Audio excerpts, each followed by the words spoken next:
इस वीडियो में हम डीजी की जो फ्यूल कंजप्शन है उसके बारे में आपको बताएंगे कि आप बड़े ही आसान तरीके से किस तरीके से किसी भी डीजी की जो फ्यूल कंजप्शन है वो चुटकियों में निकाल सकते हैं। इससे आसान तरीका आपने अभी तक कहीं देखा नहीं होगा। तो चलिए शुरू करते हैं हमारी इस वीडियो को। तो जो हमारी डीजल की कंजप्शन होती है हमारी डीजी के अंदर, उसको हम लीटर पर हावर से मेजर करते हैं, यानी 1 घंटे में हमारा जो डीजी है वो कितना जो फ्यूल है उसकी कंजप्शन कर रहा है, कितना फ्यूल खर्च कर रहा है। इसके अलावा एक हमारी एफिशिएंसी भी होती है हमारी डीजी की, जिसको कि हमारे जो डीजी हैं उनको डिजाइन किया जाता है। वो हमारी एफिशिएंसी ज्यादातर 4 यूनिट पर लीटर होती है। अब ज्यादातर हमारे जो दोस्त होते हैं वो यही समझते हैं कि जो ये एफिशिएंसी होती है 4 यूनिट पर लीटर, यही हमारे डीजी की कंजप्शन होती है, लेकिन ऐसा नहीं होता। जो हमारी डीजी की कंजप्शन होती है वो लीटर पर हावर में होती है। अब इसके अलावा यहाँ पे एक चीज और ध्यान में रखने वाली है, जो हमारे डीजी हैं उनको जो डिजाइन किया जाता है उनका जो पावर फैक्टर होता है, यानी उनको जो डिजाइन किया जाता है वो 0.8 पावर फैक्टर के अनुसार डिजाइन किया जाता है। तो यहाँ पे अब हम एक एग्जांपल लेते हैं हमारे 500 केवी के डीजी का। तो 500 केवी का हमारा डीजी है, जो हमारा पावर फैक्टर डिजाइन किया गया है वो 0.8। तो ऐसे में हम 500 को 0.8 से मल्टीप्लाई करेंगे तो जो हमारा आंसर आता है वो 400 आता है। यानी यहाँ पे ये हम 400 किलोवाट भी समझ सकते हैं। यानी जो हमारा डीजी है अगर फुल लोड यानी 100% लोड पे चलेगा तो 1 घंटे में वो 400 यूनिट जो है वो जनरेट करेगा। अब जैसे हमने बताया था जो हमारा डीजी है उसको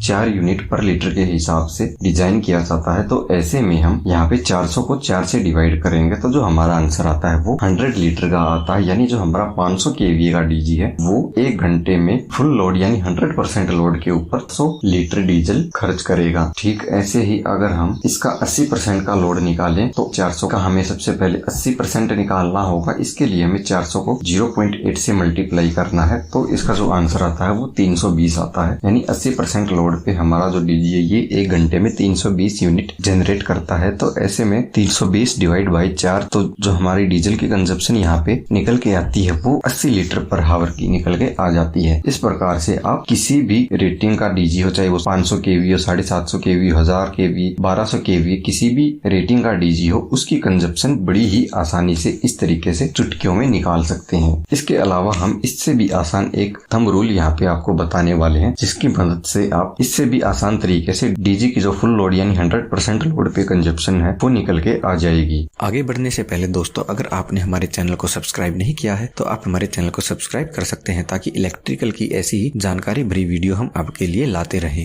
तो देखिए जो हमारा पावर फैक्टर होता है यानी कि सबसे बढ़िया पावर फैक्टर 1 होता है, यानी एक पावर फैक्टर को हम सबसे बढ़िया मान के चलते हैं। और जो डीजी हमारे डिजाइन किए जाते हैं वो 0.8 पावर फैक्टर के अनुसार डिजाइन किए जाते हैं। तो जो यहाँ पे इसका डिफरेंस आ गया जो हमारे यूनिटी पावर फैक्टर का और जो ये डिजाइन किए गए हैं ये पावर फैक्टर का, तो इसका जो हमारा डिफरेंस है वो 0.2 बनता है। अब 0.2 हमारे यूनिटी पावर फैक्टर का 5वां हिस्सा बनता है। तो हमें यहाँ पे 5 को अब ध्यान में रख के चलना है। तो आपको पता लग गया कि ये 5 कहाँ से आया है। हमारा यूनिटी पावर फैक्टर होता है 1, जो डीजी डिजाइन किए जाते हैं वो 0.8 के अनुसार डिजाइन किए जाते हैं। इन दोनों का जो डिफरेंस होता है वो 0.2 होता है और ये 0.2 हमारे एक पावर फैक्टर का 5वां हिस्सा होता है। तो ऐसे में हम मान के चलते हैं हमारा कोई एक डीजी है, हम मान लेते हैं हमारा 1000 केवीए का डीजी है। अब 1000 केवीए को हम 5 से डिवाइड करेंगे तो हमारा आंसर आता है 200। यानी 1000 केवीए का डीजी हमारा फुल लोड करंट पे 200 लीटर डीजल खर्च करेगा। अब हम एग्जांपल देखते हैं 1500 केवीए का। अब 1500 को 5 से डिवाइड करेंगे तो जो हमारा आंसर आता है वो 300 आता है। यानी जो हमारा 1500 केवीए का डीजी है वो फुल लोड के ऊपर हर एक घंटे में 300 लीटर डीजल की जो खपत है वो करने वाला है। उम्मीद है आपको ये जानकारी पसंद आई होगी, सब कुछ समझ में आ गया होगा। इससे जुड़ा अगर आपका कोई भी सवाल है तो आप हमें नीचे कमेंट में बता सकते हैं। इसके अलावा आप और भी जानकारी चाहते हैं तो इसके लिए आप हमारी लेफ्ट वाली और राइट वाली दोनों वीडियो देख सकते हैं।